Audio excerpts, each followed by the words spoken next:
Russia Tomorrow. There is a new United States ambassador to Russia. Lynne Tracy has arrived in Moscow and begun her duties. A few words on Tracy herself. She is the first ever female United States ambassador to Russia. From 2014 to 2017, Tracy served as the deputy chief of mission for the ambassador in Moscow, and before her appointment to her current position, served as the United States ambassador to Armenia. She also has experience at the United States embassies in Kazakhstan, Pakistan, and Turkmenistan. One could say that Tracy is familiar with the region, but she has taken up the position at one of the tensest points in the history of U.S.-Russia relations, possibly even more so than during the Cold War. What awaits her in Moscow? Joining me to discuss this is Stephen Sestanovich, professor at Columbia University and senior fellow at the Council of Foreign Relations. Greetings, Stephen, and thank you for finding the time in your very busy schedule to join us. You told us before the start of the show you worked with Lynne Tracy as her supervisor. Tell us about that. Well, look, the important thing to understand about this moment is that when Russian-American relations are very bad, the State Department chooses one of its most experienced professionals. As you said, Lynne has recently been the #2 in the embassy. She's highly capable. She has an extremely difficult job. When she worked for me, she was one of the young Foreign Service officers who were picked because they're thought to be future superstars.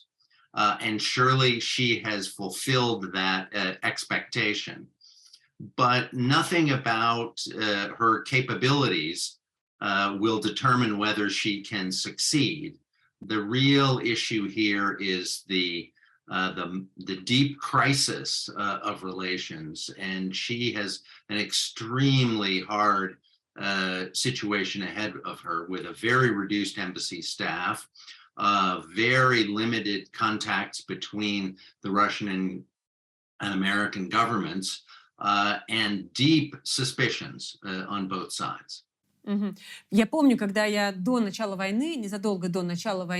remember not long before the start of the war, I conducted a few short interviews with John Sullivan, former United States ambassador to Russia, who was somewhat at a loss at the fact that the building was empty, nothing could be done, contact had been severed.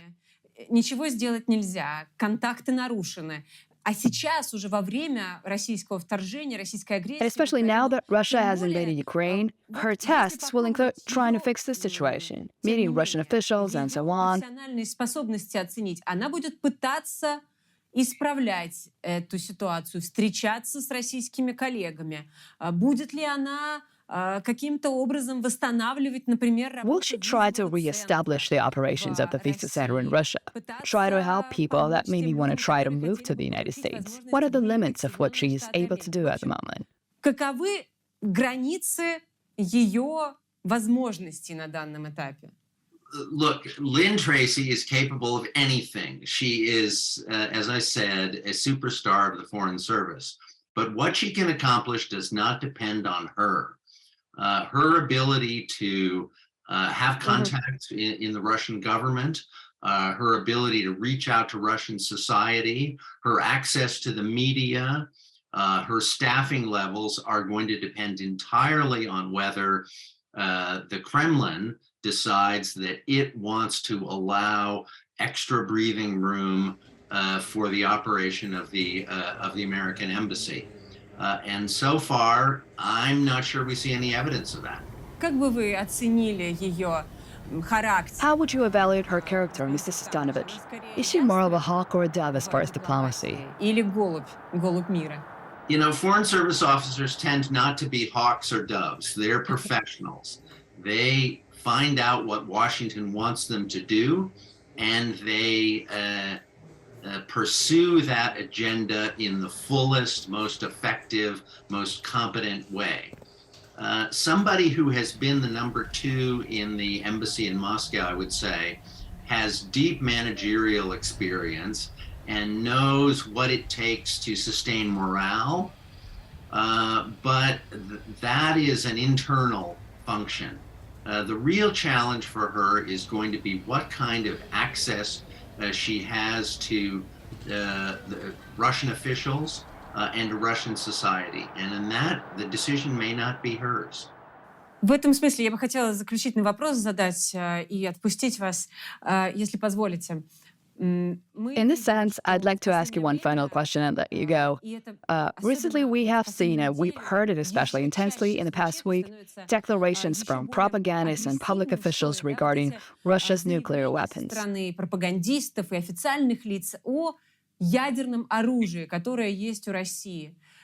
И это настолько сейчас... There is a real fear of the potential use of the nuclear weapons at Vladimir Putin's disposal in the air at the moment. And so I want to ask you if you think Russia is willing to take these extreme measures, or are they just bluffing? Возможно, вы меня успокоите, а возможно, наоборот, с вами это обсудить. Как вы думаете, готовы ли в Москве к тому, чтобы пойти на крайние меры? Или это блеф? Look, you're absolutely right that it is an extreme step. And in some ways, I guess I would want to calm you down because Russian rhetoric has its spikes.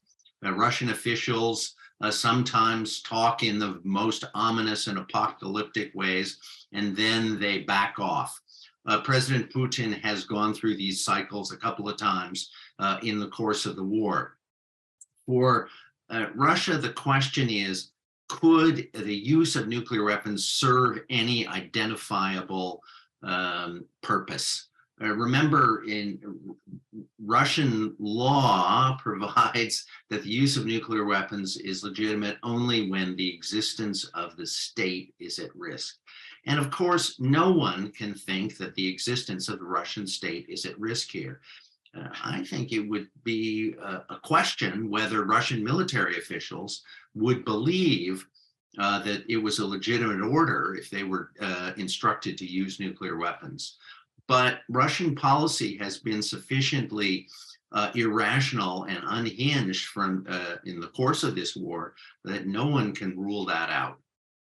Они просто напоминают постоянно, что такая опция существует, и если они почувствуют, что They're constantly repeating that this option exists and that, if they feel a threat, they will turn to it. This is combined with the constantly spouted idea of nations' war on Russia. Do you think there is a point that NATO might become a real part of the war? I think NATO governments want at all costs to avoid that. They don't see any need for it. And they have seen that the effectiveness of the Ukrainian army and the unity of the Ukrainian people is such that they don't need the extra help of NATO troops in order to repel Russian aggression. What they need are weapons. They need training advice and intelligence. They need financial assistance. They need humanitarian aid. They need moral support. And they're getting all of those things from NATO governments. And I think they're going to get more of all of them. The Russian calculation is that somehow all of that can disappear if there is a threat of nuclear weapons. But so far, that threat hasn't worked.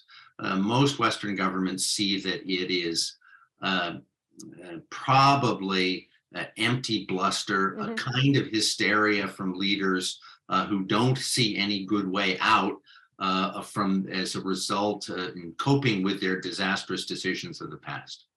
Thank you so much again for finding the time to join us. That was Stephen Sestanovich, professor at Columbia University and senior fellow at the Council of Foreign Relations, live on TV Rain. We operated in Russia for 12 years, and the government tried to get rid of us 3 times. We had to leave, forced out of the country by new repressive laws after the first week of the war. Our freedom crushed by the authorities. Мы временно приостанавливаем работу телеканала. We survived, started working from Europe, and now we are watched by millions of people every day. There's no other independent news channel in Russian. We have now decided to tell the truth about Russia in English as well. so that you could get news about Russia, the war in Ukraine, and Russian society directly from the source. We want to tell you firsthand what is really happening in Russia. Subscribe to TVRain Newsroom on YouTube and let's take a look at our future together.